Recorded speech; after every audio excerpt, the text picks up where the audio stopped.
Good morning students. कल के lecture में हमने कॉन्सेप्ट ऑफ पावर, शक्ति की अवधारणा में शक्ति के अर्थ को समझने का प्रयास किया था। आज हम देखेंगे कि शक्ति जो है उसको प्रयोग में लाने की कौन सी विधियां हैं, कौन कौन सी टेक्निक्स हैं जिनसे शक्तियों जो है उसको प्रयोग में लाया जाता है। शक्ति और बल में क्या अंतर है, शक्ति और प्रभाव में क्या अंतर है, शक्ति जो है वो साध्य है या साधन है। इन सब बातों को समझने की हम कोशिश करेंगे। सबसे पहले हम बात करते हैं कि शक्ति को प्रयोग में लाने की कौन कौन सी विधियां हैं। Techniques for use of power.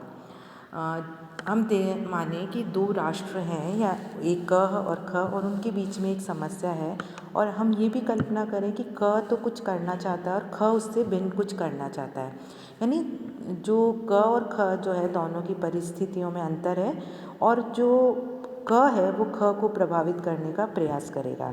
इसी तरह से दो व्यक्ति, दो राष्ट्र जो है वो एक दूसरे के बिहेवियर को प्रभावित करने की कोशिश करते हैं, और प्रभावित करने के लिए उसे क्या क्या करना चाहिए इसके लिए उनके पास कई विकल्प होते हैं, ऑप्शंस होते हैं। जैसे कि वो एक दूसरे को समझा सकते हैं, एक दूसरे को प्रलोभन दे सकते हैं, धमकी का प्रयोग कर सकते हैं, और आवश्यकता पड़ने पर वह बल का भी प्रयोग कर सकते हैं।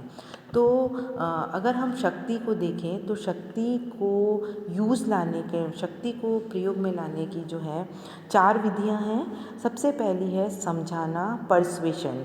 इसका मतलब है कि ये शक्ति का प्रयोग जो है उसको करने का सबसे इजी जो तरीका है वो यही है। यदि एक राष्ट्र दूसरे राष्ट्र को समझाने बुझाने पर दूसरा राष्ट्र मान लेता है और उसका परिणाम तो स्थायी होता है, तो इस पद्धति के प्रयोग में लाने में को केवल एक राष्ट्र को सिर्फ यही काम करना होगा कि वह संपूर्ण परिस्थिति को इस प्रकार से समझाए दूसरे राष्ट्र को कि वह इस संबंध में अपना विचार बदल ले और उसकी बात को मान ले। इंटरनेशनल पॉलिटिक्स में डिप्लोमेसी जो है उसका आधार समझाने की विधि ही है।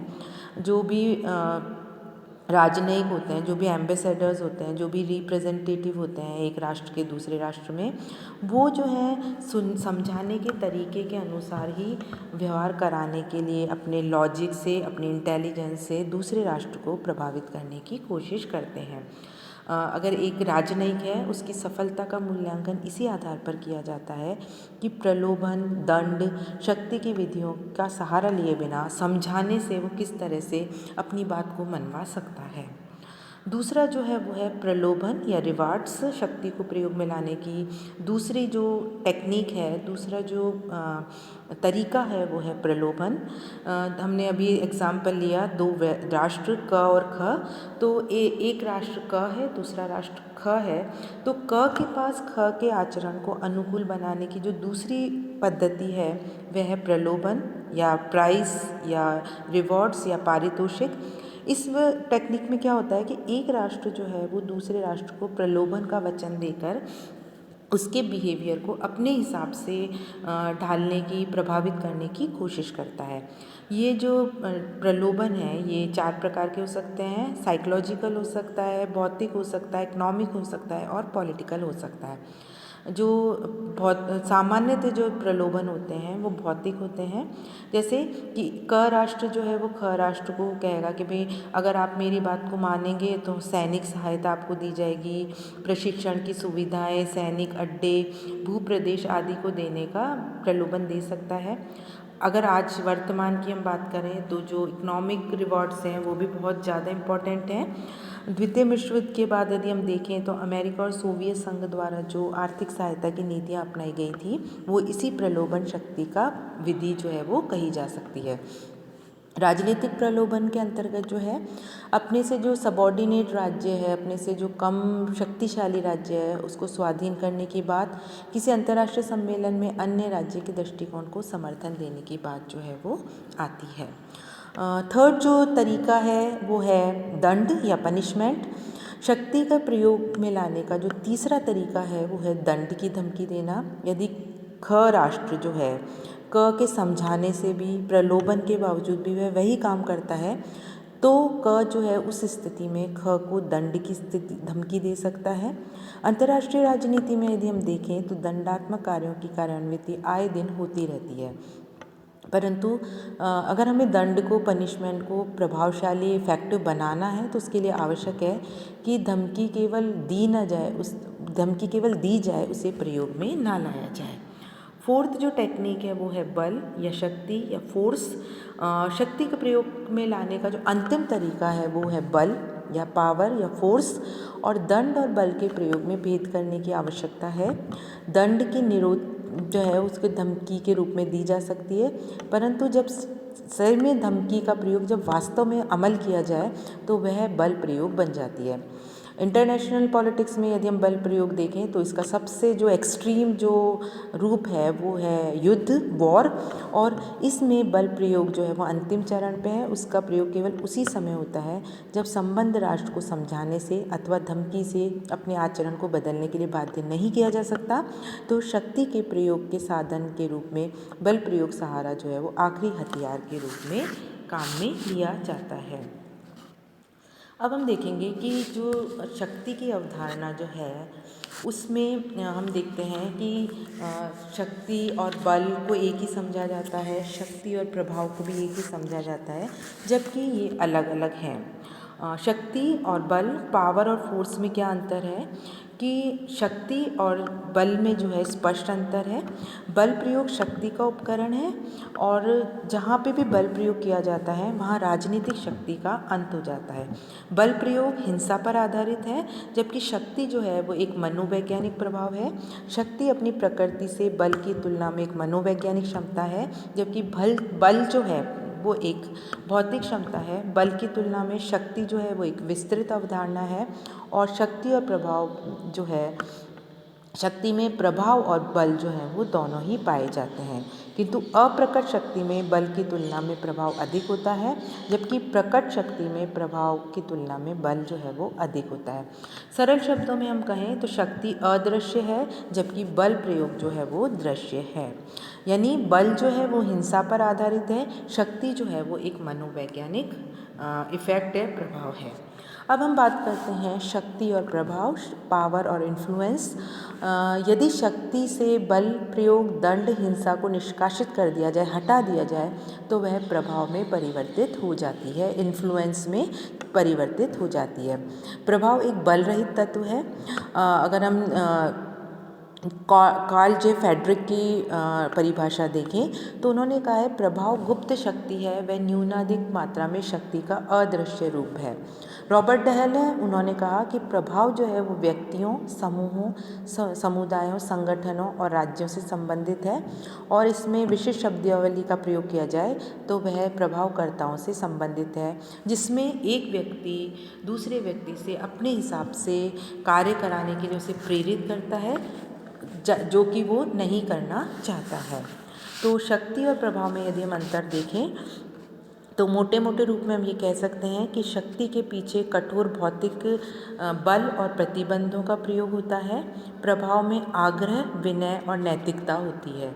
यानी प्रभाव, शक्ति जो है उसमें बल होता है, और प्रभाव में हम उसको आग्रह करते हैं, हम उसको विनय, हम उसको आग्रह करके नैतिकता के आधार पर उसको समझाने की करते हैं। जब शक्ति से जो है वो प्रकृति से बाध्यकारी भी होती है।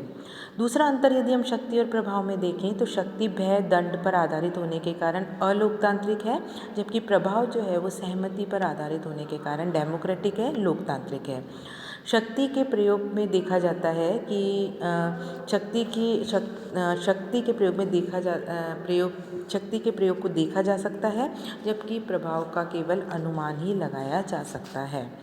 शक्ति और बल जो प्रयोग है वो भौतिक शास्त्रों पर आधारित होते हैं, अतः उनका प्रयोग जो है सीमित हो सकता है, लेकिन यदि प्रभाव एक बार अर्जित कर लिया जाए तो फिर उसके प्रयोग की कोई सीमा नहीं होती। बल शक्ति हालांकि एक भौतिक तत्व है, उसे बाह्य तत्व भी कहते हैं, ये बाध्यकारी होता है, किंतु इन्फ्लुएंस, प्रभाव जो है वो एक नैतिक तत्व है, और इसे आंतरिक तत्व भी कहा जा सकता है। शक्ति एक बाध्यकारी तत्व है, और इसका प्रयोग जिस पर किया जाता है उसे उसकी अनुपालना करनी ही होती है, उसके पास और कोई ऑप्शन नहीं होता है। जबकि प्रभाव जो है वो एक अनुनय की जो एक मेंटल स्टेट है, इसमें हम आग्रह कर रहे हैं और जिस पर ये प्रयोग किया जाता है वह इसकी अनुपालना के लिए, इसको मानने के लिए विवश नहीं होता। उसके पास और ज़्यादा ऑप्शन होते हैं, वो चाहे जो कर सकता है। शक्ति जो है वो बाध्यकारी होती है, जिन पर प्रयोग किया जा रहा है उनके बीच में कटुता भी आ सकती है, कड़वाहट भी आ सकती है, किंतु प्रभाव जो है वो एक नैतिक और मानसिक प्रक्रिया है। प्रभावित व्यक्ति और प्रभावशाली व्यक्ति के बीच में मानसिक सामंजस्य भी पैदा हो सकता है और जो आपस में जो है सद्भाव जो है वो लेके आता है। अब क्वेश्चन ये आता है कि शक्ति जो है वो साधन है या साध्य है, पावर एज एन एंड और एज अ मीन्स। तो पहले हम देखेंगे कि शक्ति जो है वो एक साधन है और उसके बाद हम देखेंगे शक्ति एक साध्य है। अंतर्राष्ट्रीय राजनीति में शक्ति क्या एक साधन है। राज्य एक दूसरे राज्य के व्यवहार को क्यों नियंत्रित करना चाहता है। जिस प्रकार से धन एक साधन है, धन से अन्य चीज़ें खरीदी जा सकती है, उसी प्रकार शक्ति जो है वो विदेश नीति का एक साधन है और शक्ति के माध्यम से ही विदेश नीति के जो इंटरेस्ट हैं, जो हमारे ऑब्जेक्टिव्स हैं, जो हमारे नेशनल इंटरेस्ट हैं, उनको प्राप्त किया जा सकता है। शक्ति एक साधन है। शक्ति के माध्यम से एक राष्ट्र को प्रतिष्ठा जो है वो, कच्चा माल, सुरक्षा, मित्र जो हैं वो सब प्राप्त हो सकते हैं। तो अपनी विदेश नीति के उद्देश्यों की पूर्ति करने के लिए शक्ति जो है वो एक साधन मात्र है। अंतर्राष्ट्रीय राजनीति में कभी कभी जो है राष्ट्र जो है वो शक्ति को साध्य भी मानने की भूल करते हैं।